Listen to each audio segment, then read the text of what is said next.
Dawn broke over Pine Valley Wildlife Sanctuary in northern Colorado, painting the towering ponderosa pines a brilliant gold. Dr. Margaret Sullivan, the sanctuary's lead veterinarian, started another seemingly ordinary day of animal care. But an unmarked cardboard box sitting innocently at the main gate was about to shatter that routine. Inside, 5 feverish orphaned kittens trembled in the biting cold. Enter Bella, a magnificent rescued bobcat with captivating golden eyes. For days she had been pacing her enclosure with an unusual intensity, as if sensing a momentous shift in the air. As the dedicated staff wrestled with an almost unthinkable idea, entrusting these fragile house kittens to the paws of a wild predator, Bella's initial caution quickly melted away. She embraced them, grooming and cuddling them with an astonishing tenderness, as if they were her very own offspring. Despite her impressive size, her movements were incredibly gentle, and the seasoned zoo staff trusted her implicitly. This is the extraordinary true story of a bobcat who became a serial foster mother, the tiny lives she saved, and the sanctuary that ultimately discovered love might just be the wildest, most untamed force of all. Before we dive into this heartwarming tale, please hit that like button and subscribe to our channel if you haven't already. Don't forget to ring that notification bell so you won't miss any of our new inspiring stories. The morning mist hung heavy over Pine Valley Wildlife Sanctuary, its ghostly tendrils weaving through the ancient ponderosa pines. Dr. Margaret Sullivan, her breath pluming in the crisp autumn air, pulled her pickup truck up to the main building.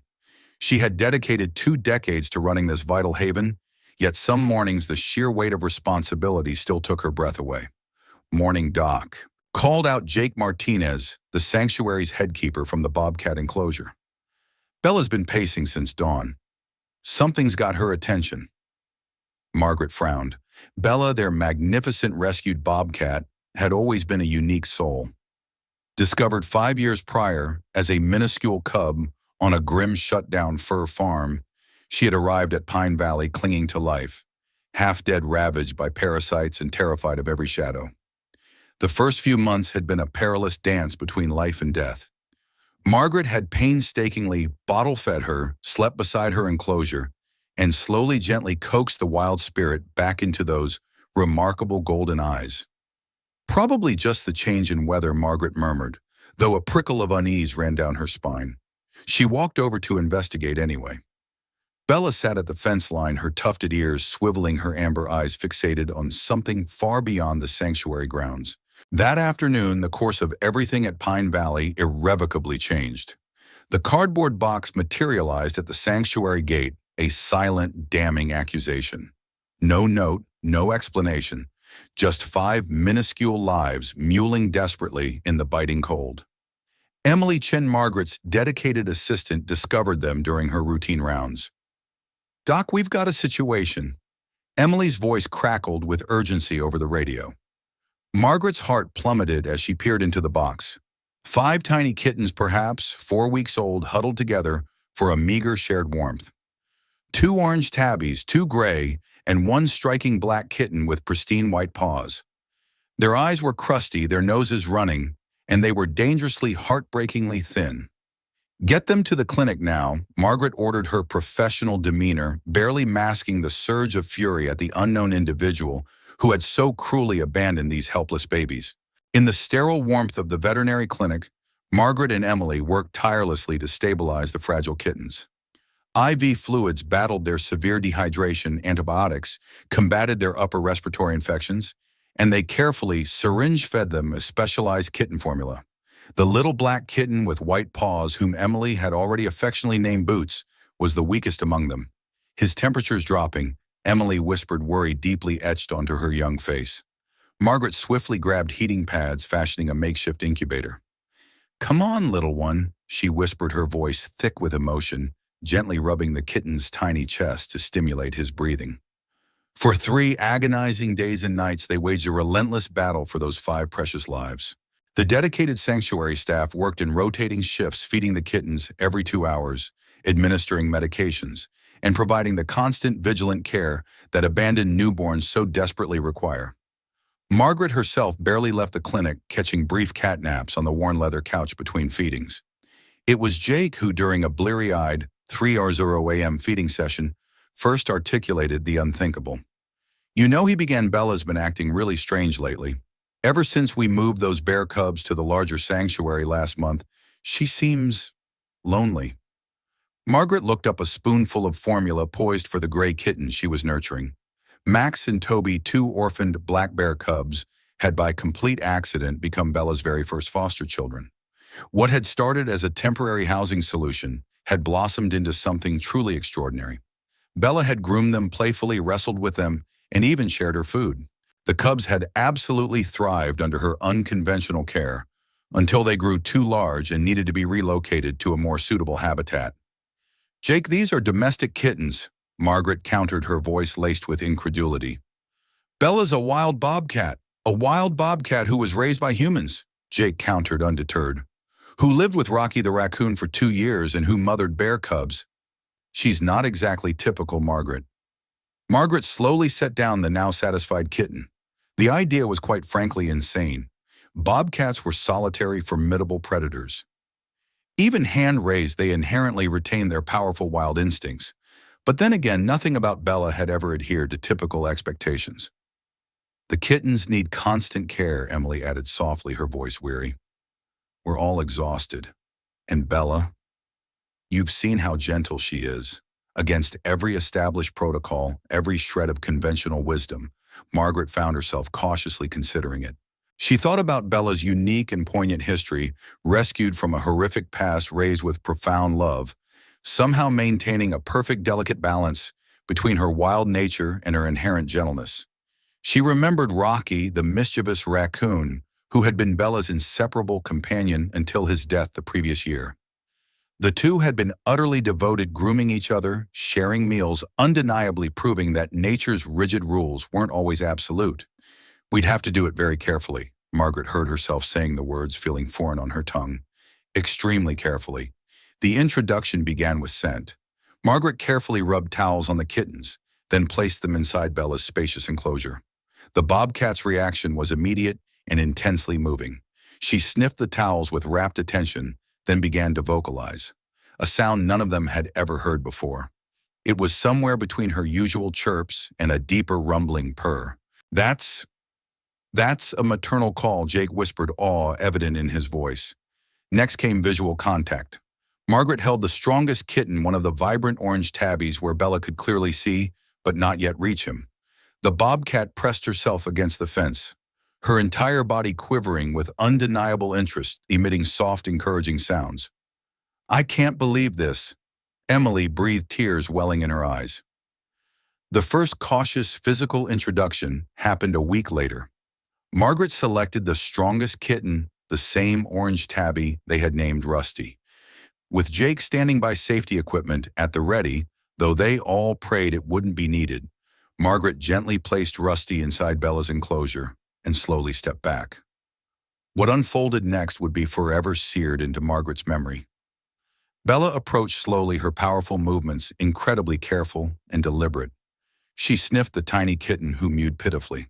Then, with infinite gentleness, Bella picked up Rusty by the scruff of his neck, exactly as a mother cat would, and carried him to her favorite corner, a sheltered area filled with soft, comforting bedding.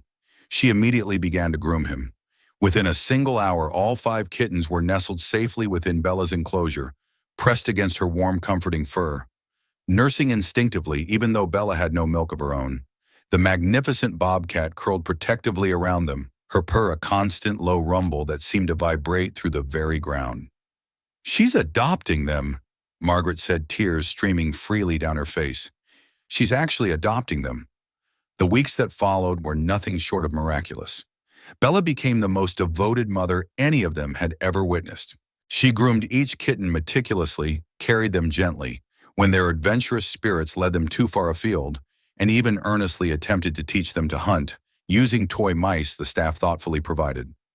The sanctuary's security cameras captured truly extraordinary moments, Bella patiently tolerating tiny claws climbing her back, allowing the kittens to pounce playfully on her twitching tail, and curling protectively around them during Colorado's cold, biting nights. When staff brought bottles for feeding, the kittens still required formula, Bella would watch intently, sometimes even helping by holding a kitten in position with a gentle paw. Boots, the weakest kitten from the beginning, became Bella's special project. While the others grew strong and playfully rambunctious, he remained smaller, more fragile. Bella seemed to intuitively sense this, giving him extra grooming, keeping him closest to her warm belly, and carrying him more frequently than the others. "It's like she knows he needs more help," Emily observed, watching Bella gently nudge Boots toward a food dish. Word of this unusual, heartwarming family spread like wildfire through the wildlife rehabilitation community, then far beyond. Visitors flocked from across the country to witness the incredible sight of a wild bobcat who had adopted domestic kittens. Margaret grappled with the sudden surge of attention. The sanctuary's foremost priority was always the animal's well-being, but she recognized the invaluable educational opportunity this presented. "This showcases the astonishing complexity of animal behavior," she explained to a fascinated group of veterinary students. "It profoundly challenges our long-held assumptions about instinct versus learned behavior, and about the boundless capacity for cross-species bonding." Hunter arrived on a crisp, setting November day. The male bobcat had been tragically struck by a car in Wyoming, his left rear leg severely damaged. After extensive surgery and initial recovery at a specialized wildlife hospital, he desperately needed a permanent home. The leg would never regain enough strength for him to survive in the wild. "We'll keep them separated," Margaret instructed the staff firmly. "The last thing we need is territorial aggression with the kittens still in Bella's enclosure." But Bella, it seemed, had entirely different plans. From the very moment Hunter arrived, she displayed an intense, almost magnetic interest. Not aggressive, not fearful, but profoundly curious. She would lead her boisterous kitten parade to the fence line between their enclosures, as if proudly showing them off. Hunter, for his part, seemed utterly bewildered, but notably not hostile. He watched the strange blended family with what could only be described as profound confusion, limping on his healing leg to gain a better view. "Should we be worried?" Emily asked, her brow furrowed with concern. Margaret intently studied the two bobcats' body language. "I don't think so. Look at their ears. Forward, relaxed. No bristling, no defensive postures. They're just interested." As Hunter slowly healed, a courtship of sorts began to blossom. Bella would frequently bring the kittens to the fence, and Hunter would chirp softly in response. On one particularly memorable occasion, Margaret caught him gently pushing a piece of his food through the fence, an undeniable offering to the tiny kittens. "He's trying to help provide for them," Jake exclaimed, utterly amazed. "He's accepting her adopted family." By December, the kittens were 3 months old, boisterous, rambunctious teenagers who treated their bobcat mother with the casual disrespect so typical of all adolescents. They climbed on her during her naps, play-fought over her food, and generally made her life delightfully chaotic. Through it all, Bella remained incredibly patient, only occasionally cuffing them gently when their play became too boisterous. The sanctuary now faced a profound dilemma. The kittens were at their core domestic cats. They belonged in loving human homes, not indefinitely, within a wildlife sanctuary. But how could they possibly separate these babies from the only mother they had ever known? And what emotional toll would such a separation take on Bella? "We have to think long-term," Margaret stated during a staff meeting, her voice firm, but tinged with sadness. "These kittens deserve homes where they can truly be house cats. And Bella, she needs to be able to bond with Hunter, maybe even have cubs of her own." The adoption process commenced slowly and meticulously. The sanctuary was flooded with applications. Everyone, it seemed, wanted a kitten who had been raised by a bobcat. Margaret interviewed families with extreme care, searching for those who genuinely understood that these were not ordinary kittens. They had been raised by a wild mother, had learned behaviors, and developed instincts that most house cats never would. The first to find a new home was Rusty, adopted by a wildlife photographer who lived on a sprawling 40-acre property in Montana. The man, Tom Harrison, had followed the incredible story from its inception and solemnly promised to send regular updates. Bella's distress at Rusty's departure was utterly heartbreaking. She called for him for days, her mournful chirps echoing through her enclosure, searching every corner. The remaining kittens seemed to sense her profound sadness, staying closer to her, grooming her face with their tiny paws as she had so often groomed theirs. Maybe we're making a mistake, Emily murmured, her voice laced with doubt, watching Bella pace anxiously. No, Margaret said firmly, though her own heart ached with empathy. We're doing what's right for everyone. Bella will adapt. She's the strongest soul I know. One by one, the remaining kittens found their forever homes. The Gray sisters went together to a retired couple in Oregon who boasted a meticulously cat-proof garden where they could safely explore. The other orange tabby went to a loving family with children who had recently lost their previous cat to cancer. Boots was the last to go, and his adopter was truly special, Dr. Lisa Morgan, a compassionate veterinarian who specialized in special needs cats. Boots had developed a mild neurological condition, likely a lingering effect of his incredibly rough start, which made him a bit wobbly on his feet. He's perfect, Lisa said, cradling him tenderly. I have two other special needs cats at home. He'll fit right in. The day Boots left was incredibly difficult. Bella seemed to know something profound was happening. She groomed him extra thoroughly that morning, then carried him gently to Margaret when she entered the enclosure, as if in a poignant act of farewell. You did so good, Mama, Margaret whispered to Bella, tears flowing freely down her cheeks. You saved them all. The sanctuary felt strangely empty without the kitten's chaotic, vibrant energy. Bella was subdued for weeks, spending more time at the fence line, her silent vigil shared with Hunter. The staff watched anxiously, worried about depression, about whether they had truly made the right choice. Then the photos began to arrive. Rusty and Montana perched proudly on Tom Harrison's shoulder as he photographed majestic eagles. The Gray sisters luxuriating in their garden paradise, playfully stalking butterflies. The orange tabby surrounded by the joyful laughter of children. And Boots, wobbly but radiating happiness, curled up peacefully with his new special needs siblings. Look, Bella, Margaret would say, holding her tablet to show the Bobcat the heartwarming images. Your babies are happy. Whether Bella truly understood or not, she slowly began to perk up. Her bond with Hunter grew demonstrably stronger. By spring, Margaret made the momentous decision to introduce them properly. The introduction itself was surprisingly anticlimactic. Hunter entered Bella's enclosure, cautiously favoring his healing leg.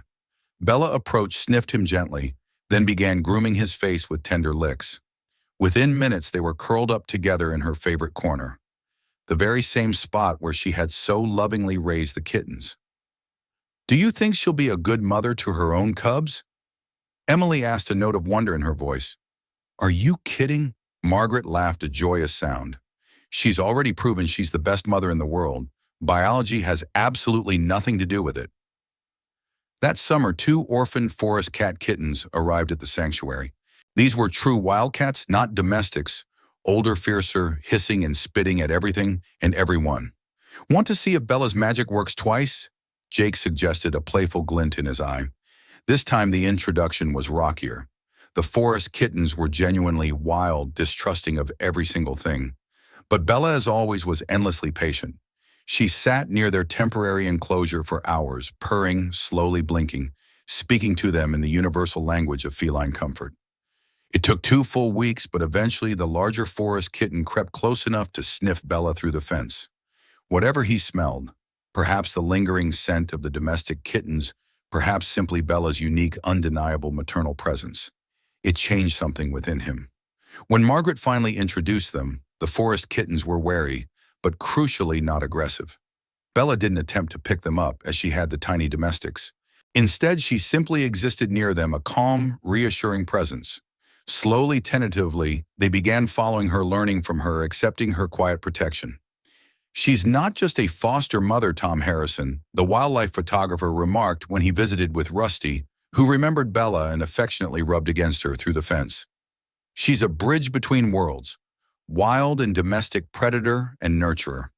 By autumn, Bella was confirmed pregnant with Hunter's cubs. The forest kittens had been successfully relocated to a larger wildlife preserve where they could live wild but protected lives. The sanctuary staff prepared for Bella's first biological offspring with a mixture of excitement and a touch of anxiety. What if she doesn't feel the same way about her own cubs? Emily worried aloud. Margaret smiled, a gentle, knowing expression. Bella doesn't love based on species or genetics, Emily. She loves based on need. Her cubs will be the luckiest babies in the world. The morning Bella gave birth to three perfect, healthy bobcat cubs, snow was falling softly over Pine Valley, blanketing the sanctuary in pristine white. Margaret watched through the security cameras as Bella meticulously cleaned each tiny cub, her movements confident and sure. Hunter paced outside the birthing den, occasionally chirping softly a proud father. But the real magic happened when Jake discovered another box at the sanctuary gate. This time it contained two tiny domestic kittens, even younger than the original five had been. Not again, Emily sighed, her voice laced with exasperation. What is wrong with people? Margaret looked at the helpless kittens, one solid black, one orange with white paws, then back at the monitor showing Bella with her hours-old cubs. We'll raise them ourselves, she declared. Bella has her paws full.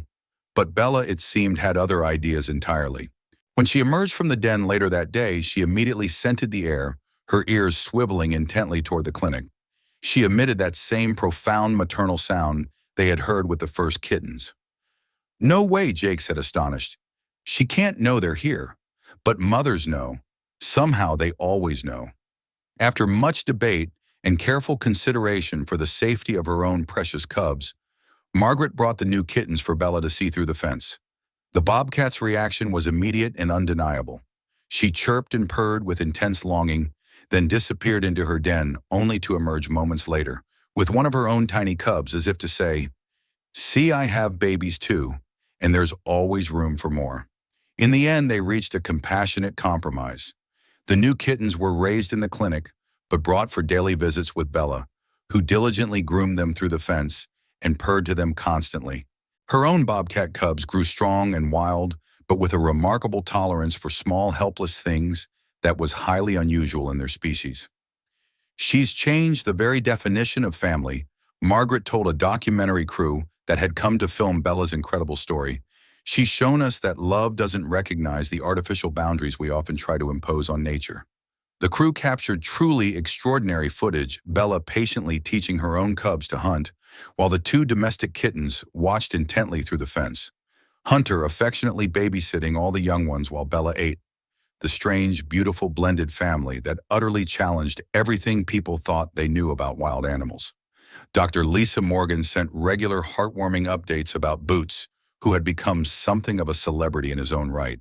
Despite his gentle wobbles, he had learned to climb and hunt toys with a fierce determination that reminded everyone of his bobcat mother's incredible perseverance. "He mothers every foster kitten I bring home," Lisa wrote enthusiastically. "It's like he's channeling Bella. Last week I even found him grooming an orphaned squirrel kid I was rehabilitating. The legacy continues."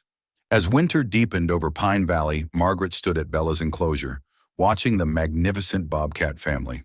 The cubs, now half-grown, played joyfully in the freshly fallen snow, while Bella and Hunter lounged nearby, ever watchful. At the fence, the two newest kittens, now healthy and almost ready for adoption, played with delicate snowflakes. "You know what amazes me most," Emily said, joining her, a soft smile gracing her lips. "It's not just that a bobcat adopted kittens, it's that she keeps choosing to love, even knowing they'll eventually leave her. Every single time she opens her heart completely." Margaret nodded slowly, her mind drifting to all the countless lives Bella had touched. The bear cubs now thriving in their own habitat, the 5 original kittens safe and cherished in their loving homes, the wild forest cats now free and protected in their preserve, and her own biological cubs learning to be magnificent bobcats while somehow respecting all life, no matter how small or different. Maybe that's the real wildness, Margaret mused aloud. Not the hunting or the solitary nature, but the fierce, boundless capacity to love without limits. To mother whoever needs mothering, regardless of species or circumstance. As if hearing her profound thought, Bella rose and padded gracefully to the fence. She performed a slow blink at Margaret, the ultimate feline expression of deep love and trust, then called softly to the kittens.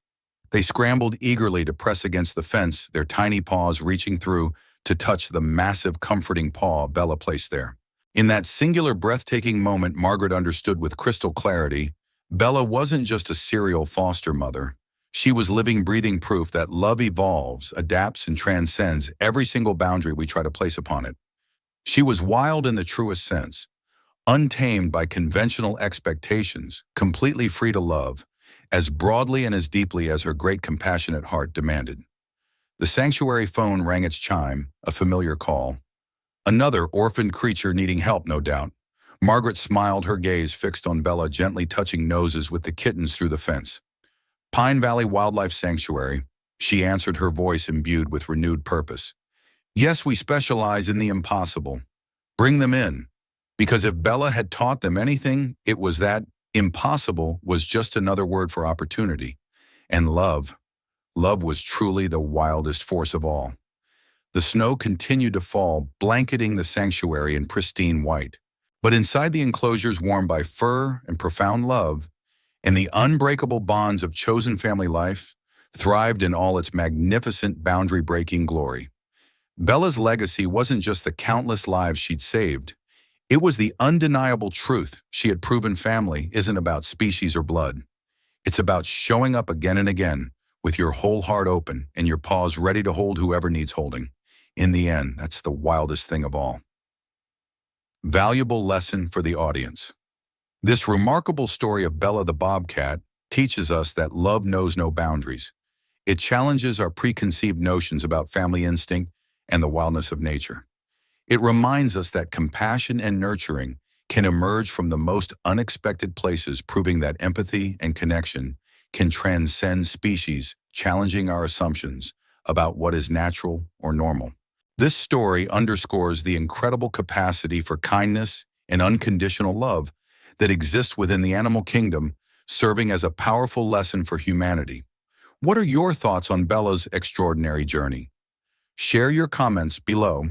Don't forget to subscribe for more inspiring animal stories. Video rating 10/10.